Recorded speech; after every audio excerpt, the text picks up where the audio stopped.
안녕하세요. 혼자서 초등학교 다니는 딸 하나 키우고 있는 30대 후반 여자입니다. 제가 이혼하게 된 이야기를 하려고 이렇게 찾아왔어요. 원래는 결혼하고 나서도 아이 태어나기 전까지는 직장 생활을 하고 있었어요. 만삭의 몸으로도 계속 출근을 했었죠. 결혼하고 나니 남편이 다니던 회사 때려치고 아버님 돈으로 사업을 좀 해야겠다고 설레발을 치는 바람에 거의 3년 넘도록 남편이 벌어오는 수입이 없었거든요. 그래도 딱히 불만 가지려고 했던 적은 없어요. 애초에 맞벌이 생각하고 결혼했던 거고 반반 결혼하겠다 했는데도 전시댁에서 신혼집을 공동명의로 해줬거든요. 다만 제 출산일이 다가올 때쯤부터는 저도 걱정이 되었어요. 얼마 안 되는 제 월급, 생활비 쪼개가면서 어떻게 악착같이 모아놓은 돈이 있기는 했는데 그 돈으로 어떻게든 아끼고 버텨봐야 1년 겨우 넘길까 말까였거든요. 결혼 전에 시댁에서 집을 해주면서 제가 대신 결혼식 비용과 혼수를 다 하고도 제가 결혼 전에 모아놓은 돈 5천만 원이 비상금으로 있기는 있었어요.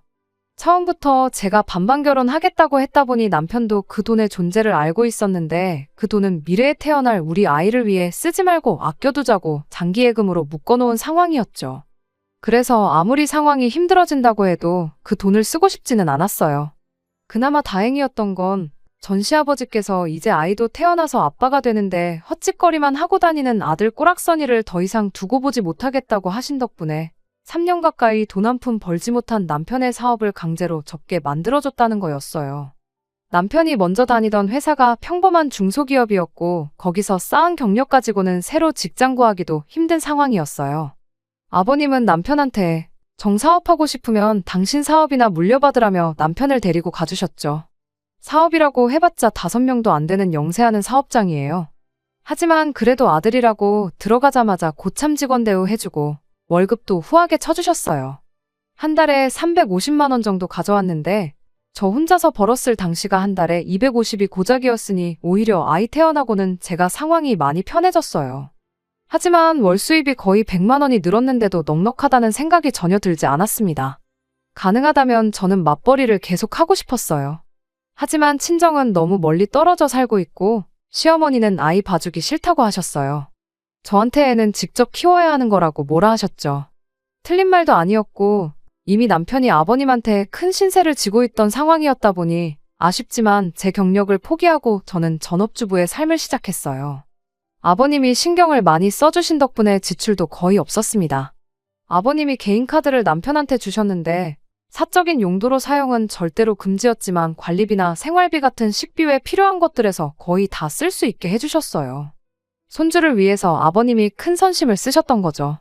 아무튼 그 덕에 지출이 거의 없다 보니 돈이 생각보다 훨씬 금방 모였습니다. 아이 키우면서 7년 동안 남편이 벌어오는 돈으로 거의 1억 2천 가까이 모았거든요. 맞벌이 유지하면서 제가 같이 벌었다면 훨씬 더 많은 돈을 모았겠지만 아이 키우고 살림하고 그러느라 여유가 없었습니다. 딸아이가 어린이집 갈 나이가 돼서 복직도 생각해보긴 했는데 경력 단절이 오래돼서 그런가 취직 자리 구하는 게 여간 힘든 게 아니었어요. 아무튼 남편이 자기 월급으로 벌어오는 돈이 어느 정도 모이기 시작하니 욕심이 나기 시작했나 봐요. 자기가 벌어온 돈으로 모은 게 결혼 전에 제가 모아놓았던 돈 5천만 원보다 액수가 많아지기 시작하니 경제권 이야기를 꺼내더군요. 원래 제가 외벌이할 때야 외벌이였으니 돈 관리를 제가 했었고 아이 태어나고 남편이 아버님 사업장에 나가기 시작하면서부터는 또 제가 전업주부가 되었으니 돈 관리를 도맡아 하고 있었거든요. 그런데 남편이 제 돈 5천은 제가 알아서 관리하라고 하더니 자기가 벌어온 돈 관리는 자기가 직접 하고 싶다고 말을 해왔어요. 남편이 원래부터 사업 욕심이 있던 사람이다 보니 솔직히 내키지 않았습니다. 괜히 돈이 어느 정도 모이면 또 잘 다니고 있는 아버님 회사 그만두고 자기 사업 차리겠다고 설레발을 칠까 봐서 말이죠. 남편은 어차피 이제 아버지가 은퇴하시면 그 사업이 내 사업이 될 텐데 이제 와서 내가 무슨 사업을 하겠냐고 그럴 일 없다고 딱 잡아댔어요. 그래서 사업은 절대 안 하는 걸로 약속하고 통장도 제가 보여달라고 할 때마다 잔액을 확인시켜주기로 하고 그렇게 경제권을 남편한테 넘겼습니다. 아쉬운 게 없지는 않았어요. 원래는 남편이 저한테 용돈을 받았었는데 남편이 직접 관리하게 되니 자기 용돈부터 늘리더라고요. 그렇다 보니 돈 모이는 속도가 눈에 띄게 줄어들었죠. 제가 집에서 가사와 육아를 도맡아 하고 있긴 했지만 남편이 버는 돈이니 그걸 가지고 너무 뭐라고 하지는 않기로 했습니다. 또 제가 돈 관리할 적에는 워낙에 아끼고 아껴 쓰기도 했었으니 말이죠. 그래도 남편의 지출 내역은 어느 정도 알고 싶었습니다.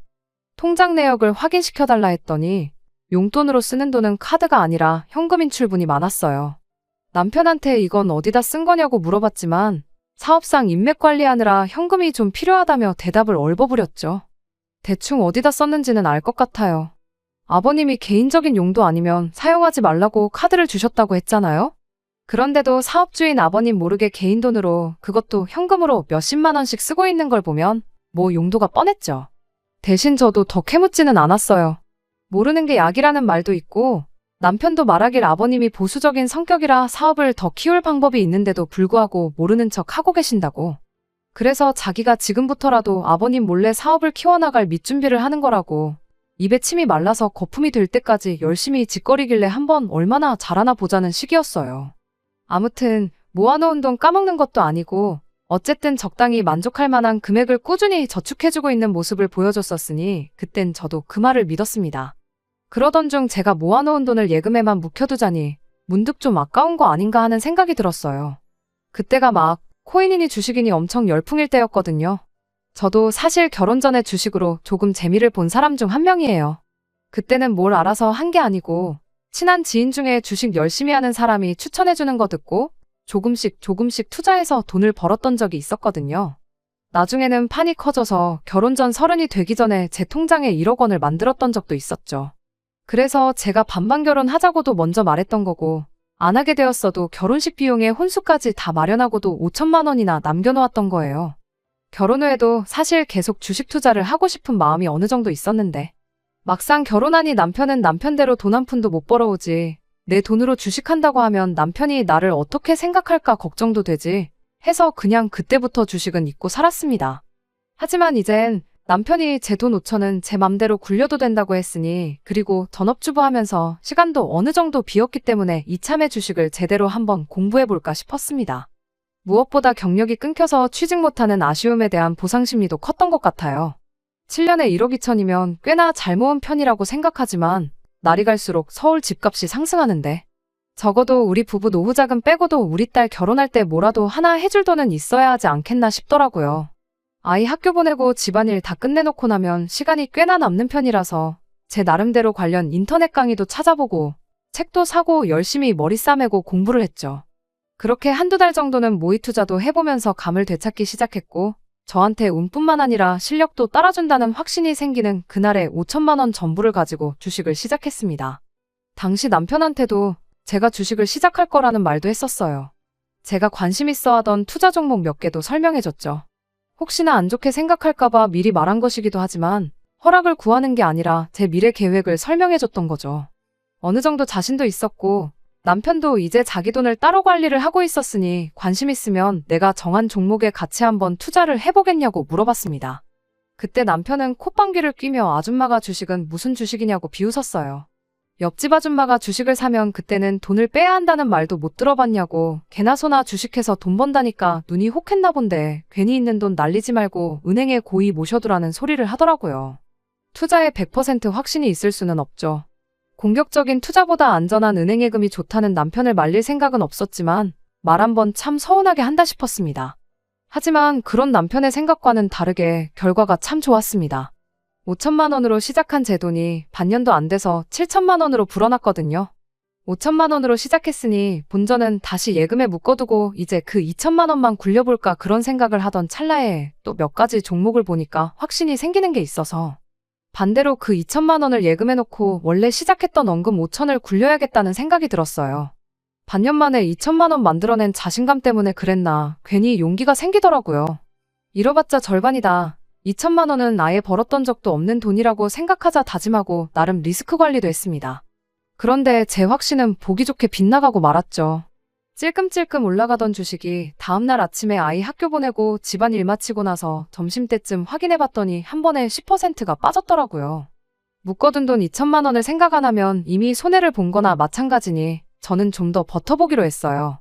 처음 다짐했던 대로 제 자본금이 절반이 되는 순간 평생 주식은 쳐다도 보지 말고 살자는 생각으로 두고 보기로 했습니다. 그런데 문제는 제 주식이 회복을 하기는커녕 또 찔끔찔끔 빠지기 시작하더니 한 달 뒤에는 거기서 또 10%가 빠져버렸습니다.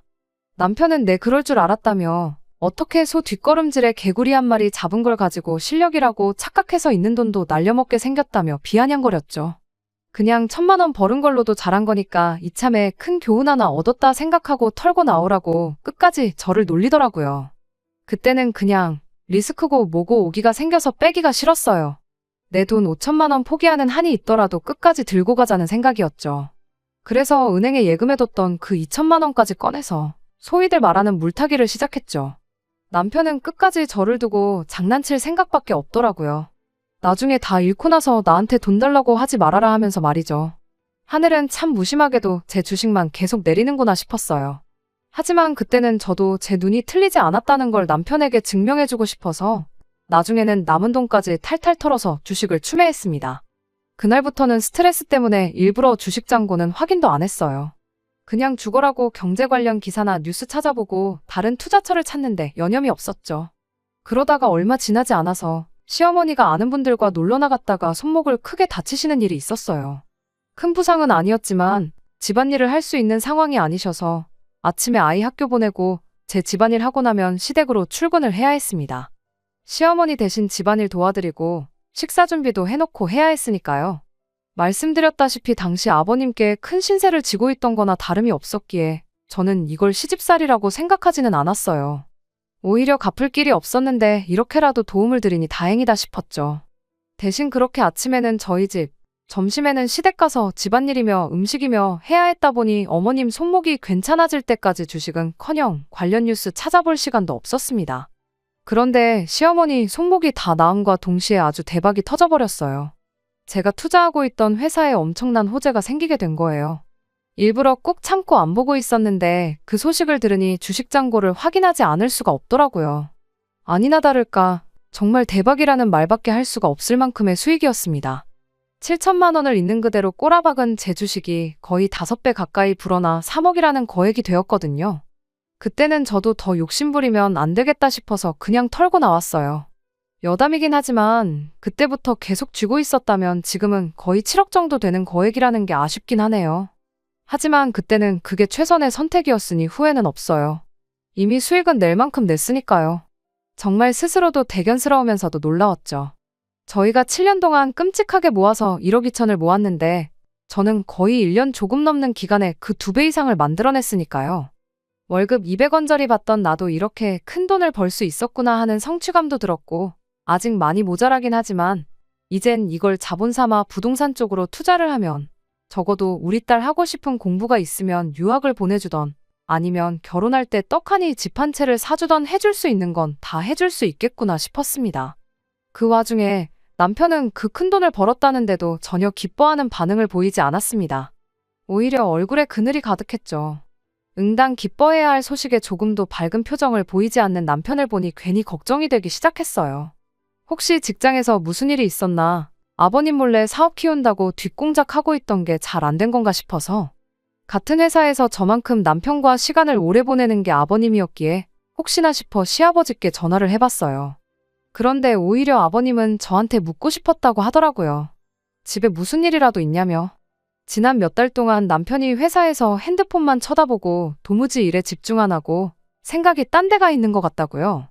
제가 손목 다친 어머님 대신 시댁 찾아와 일해주고 하는 걸 보면 저희 둘 사이에 무슨 문제는 없는 것 같아 보이는데 고민이 엄청 많아 보이고 직원들하고 말도 거의 안 섞는다더라고요.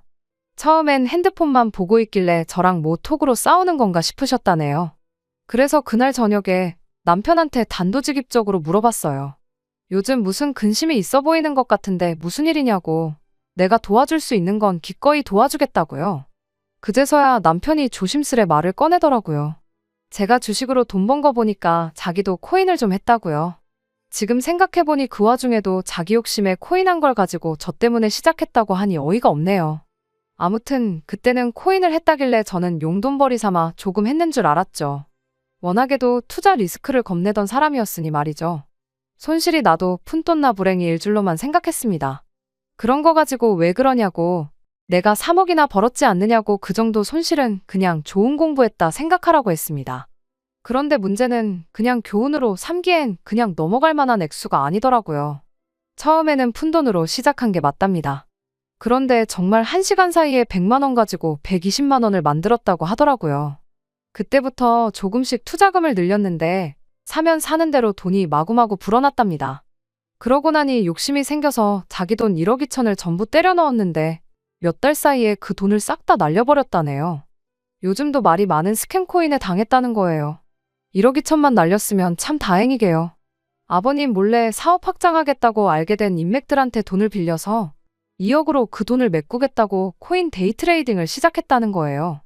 오르는 종목이 있으면 사서 조금만 먹고 빼고 하는 식으로 돈을 불릴 생각이었다네요.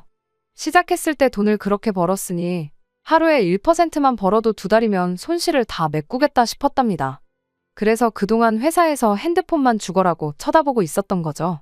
그런데 그렇게 하루에 1%씩 돈을 벌 방법이 있으면 세상에 돈 없는 사람이 어디 있겠어요. 결국 지금 그 돈마저 반타작이 나서 1억 조금 안 되게 남아있다는 거예요. 저희 돈 1억 2천 날린 건 둘째치고 거기에 빚까지 1억 손실이 생겼으니 남편 입장에선 하루하루가 소위 똥줄 타는 상황이었던 거죠. 제가 도와준다고 했으니 이실 찍고 하는 거라면서 지금이라도 1억 남아있는 거 뺄 테니 저보고 1억을 메꿔달라고 뻔뻔하게 부탁을 해오더군요. 그 말을 듣는데 정말이지 하늘이 무너지는 느낌이라는 말을 이때 쓰는 거구나 싶더라고요. 제가 3억을 벌면 뭐해요? 날린 돈 1억 2천에 갚을 돈 1억까지 하면 제 본전 5천만 원을 제하면 얼마 되지도 않았고 돈도 돈이겠지만 1억 2천 날린 상황에 남한테 돈까지 빌려다가 코인을 하는 사람이 제정신인가 싶더라고요. 당신 지금 제정신이냐고 제가 소리를 질렀더니 왜 도와준다고 해놓고 화를 내냐며 오히려 저한테 화를 내더군요. 이럴 때일수록 부부가 힘을 합쳐야지 않겠냐며 제가 그 돈을 대신 갚아줘야 하는 이유를 설명하길래 정신 차리라고 남편 뺨 한 대 올려붙이고 저는 아이방 가서 같이 잤어요. 그날부터 남편은 저한테 더 이상 남편이 아니었습니다. 솔직히 사람 취급도 해주기 싫었어요. 그리고 그때 이혼을 해야 하나 말아야 하나 그런 고민을 하기 시작했죠. 아이가 괜히 엄마 아빠 싸우는 모습 보고 불안해할까봐 딱 필요한 만큼의 대화만 하고 남편을 상대도 해주지 않고 지냈습니다. 그랬더니 며칠 뒤에 퇴근한 남편이 집에 시어머니를 모시고 왔더라고요. 그런데 시어머니가 우리 딸아이가 보고 있건 말건 그런 건 상관도 안 하고 제 뺨부터 한 대 올려붙이시대요. 그동안 남편 덕분에 집에서 애나 키우면서 편하게 먹고 산 건 생각 안 하고 남편이 돈 얼마 잃었다고 마누라가 돼서 뺨부터 올려붙이는 게 맞는 거냐면서요. 남편이 뭐 혼자 잘 먹고 잘 살겠다고 그 돈을 투자했겠냐고. 다 이게 제가 남편한테 돈돈거리면서 딸아이 집 한 채 해줘야 한다 부담 줘서 그렇게 된 거 아니냐고. 이제는 시어머니까지 이 문제를 제 탓으로 몰고 갔습니다. 시아버지 이야기까지 꺼내면서요. 아버님 사업이 뭐 시작했을 때부터 잘 된 줄 아냐고. 다 사람 삶에 우여곡절이 있는 거고 그걸 부부가 같이 견뎌냈으니까 지금 이렇게 잘 살고 있는 거라고 하면서 인생에 큰 교훈 얻었다고 생각하고 날려먹은 남편 돈 1억 2천은 그냥 없던 돈인 셈 칠하시더군요. 그리고 저도 주식 같은 거 이제 그만하랍니다. 돈 몇 푼 가지고 그렇게 유세를 떠니까 남편한테 큰 소리 치는 거 아니냐고. 유세 부리려고 돈 버는 거면 그딴 돈 필요 없으니까 괜히 남편 기죽게 만들어서 될 일도 안 되게 만들지 말고 여태껏 한 대로 남편을 떠받들고 살라더군요. 불과 얼마 전까지 손목 때문에 고생하는 시어머니 도와드린다고 제가 시댁에 들락날락 했을 때만 해도 너 같은 며느리 세상에 또 없다며 저한테 고맙다고 하시던 분이 맞나 싶더라고요. 그런데 듣다 보니 뭔가 이상하더라고요. 처음 싸움의 발단이 남편이 코인을 해서 1억 2천을 날린 것도 문제지만 사실 더 큰 문제는 그걸 2억이라는 거액의 빚까지 져가며 했다는 데 있었거든요. 그런데 자꾸 그 빚 이야기는 빼놓고 1억 2천 없던 돈인 셈 치라고만 말을 하시길래 제가 어머님한테 한마디 물어봤어요. 남편이 저 몰래 2억 빚까지 만들어서 거기서 1억 날린 것도 갚아달라는데 그건 알고 계시냐고요. 시어머니는 제 말을 듣더니 흠칫하고 놀라더라고요. 반응을 보아하니 남편이 자기 유리하게 저한테 뺨 맞은 이야기만 했던 것 같고 정작 중요한 사실은 말을 안 했던 거죠. 하지만 당황한 것도 잠시 시어머니는 돈보다는 사람이 우선이라며 어차피 앞으로 남편이 아버님 사업 물려받게 되면 돈도 지금보다 더 많이 벌어올 거 모르냐고 저한테 다시 큰 소리를 치더군요. 그때 이제 제가 무슨 소리를 한들 이 집에 내 편은 없구나 싶었어요. 제가 시어머니 다쳤을 때 잘한 것도 어떻게 보면 남편 덕에 제가 편하게 먹고 사는 거니 그 정도는 당연히 해야 하는 거라 생각하셨던 거고 고맙다는 말도 제가 남편 기 살려줄 때나 인사치레로 해주는 거였구나 싶더라고요. 그래서 저도 그동안 고민만 하고 있던 말을 입 밖에 꺼내줬어요. 남편이 기 안 죽고 당당하게 살아갈 수 있도록 제가 이혼해주겠다고요. 시어머니는 제 이혼 이야기를 듣고도 아주 이젠 할 게 없어서 이혼 가지고 시험이 협박질을 하냐며 이혼할 테면 하라고 큰 소리를 치시더라고요. 이혼하지 말라고 허락 안 해줘도 할 생각이었다고 남편 앞으로 생긴 빚 1억은 어떻게 한번 잘 갚아보시라 말하고 했더니 그제서야 시어머니도 남편도 제가 진심이라는 걸 알게 된 건지 갑자기 조용해지더라고요. 그러지 말고 온 가족이 머리를 맞대고 좋은 방법을 찾아보자면서요. 뭐 별거 있나요? 주식으로 돈 편하게 벌었으니 그 돈으로 갚아줘라 그딴 소리나 하겠거니 싶어서 차키만 뺏어서 친정으로 향했습니다. 애 학교는 보내야 하니까 차는 가져가겠다 하니 아무 말도 못하더라고요. 제가 기어이 아이 데리고 친정으로 향하고 나니 그때부터 시어머니한테 전화기에 불이 날 정도로 연락이 왔어요. 그제서야 시어머니도 현실을 깨달으신 것 같더라고요. 하지만 저는 아랑곳하지 않고 선언한 대로 이혼 서류 작성해서 집으로 보내고 착실히 이혼 준비를 시작했지요. 나중에 가서는 시어머니가 양육권 가지고 앞으로 애는 볼 생각 말라고 생트집까지 잡았는데 막상 이혼이 확실시되니까 남편도 현실을 깨달은 건지 아무 말 없이 양육권을 저에게 넘겼네요. 제일 걱정했던 게 아무래도 재산 분할이었어요. 이혼은 이혼대로 하는데 제 돈은 돈대로 줘야 할까 봐서요. 그 돈이면 남편 빚은 갚을 수 있었을 테니 말이에요. 그런데 혼인기간도 길었고 또 제가 외벌이로 신혼 초기에 돈을 벌어왔던 점, 그리고 가사와 육아를 저 혼자 도맡아 했던 거에 더불어 그간 모아놓은 돈을 남편이 전부 날려먹은 것까지 전부 기여도가 참작이 되어서 시아버지가 사준 집이었지만 집 또한 재산분할 대상에 포함되는 바람에 제 걱정과는 다르게 저한테는 되려 이득이었어요. 얼마 전에 시아버지한테 연락이 왔었습니다. 남편 빚은 집 팔아 갚았고 당신이 땡전 한 푼 도와주지 않았다고요. 그리고 저렇게 정신머리 없는 놈한테 당신 사업을 물려줄 생각이 싹 사라졌다며 사업장에서 남편을 쫓아내셨다네요. 아버님 몰래 뒤에서 사업 확장해본다고 이 사람 저 사람 만나고 다니며 접대하러 다닌 것도 아버님 딴에는 건방지고 기분 나빠서 절대 남편을 다시 쓰지 않을 계획이라는 말까지 해주셨어요. 그래도 집 팔아 빚 갚고 남은 돈은 도로 가져가지 않으셨답니다. 그래도 하나뿐인 자식이니 이해는 갔어요. 사업 욕심이 있는 녀석이니 이번 일로 정신 차렸거든 뭐라도 하지 않겠냐는 기대를 하시네요.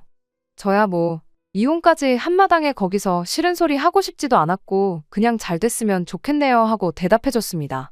통화 말미에는 아버님이 저한테 미안하다고 사과까지 해주셨어요. 자식 교육 제대로 못한 것도 미안하고 저같이 좋은 며느리를 어디서 또 얻겠냐며 그것도 아쉽다고 하시더라고요. 생각해보면 아버님한테는 신세를 많이 졌었죠. 시댁 식구 중에 유일한 정상인이기도 한 것 같네요. 그렇다고 제 이혼을 후회하지는 않아요. 제가 아버님 아들하고 결혼한 거지 아버님하고 한 건 아니니까요. 친정에서는 맘고생 많았다며 그냥 친정에서 아이랑 같이 5식구가 같이 살자고 하시는데 저도 이제 제 스스로 제 인생 책임질 수 있는 자신이 있어서 괜찮다고 했습니다. 혼자 힘으로 아이 키우면서 사는 게 쉽지는 않겠지만 그래도 지금 제 수중에 있는 돈 다시 제대로 한번 굴려서 우리 딸 원하는 거 다 해줄 수 있는 그런 슈퍼맘이 돼보려고요. 끝까지 들어주셔서 감사합니다. 오늘의 사연은 여기까지입니다. 구독과 좋아요, 알람 설정 부탁드리고 더 좋은 사연으로 다시 찾아뵙겠습니다. 감사합니다.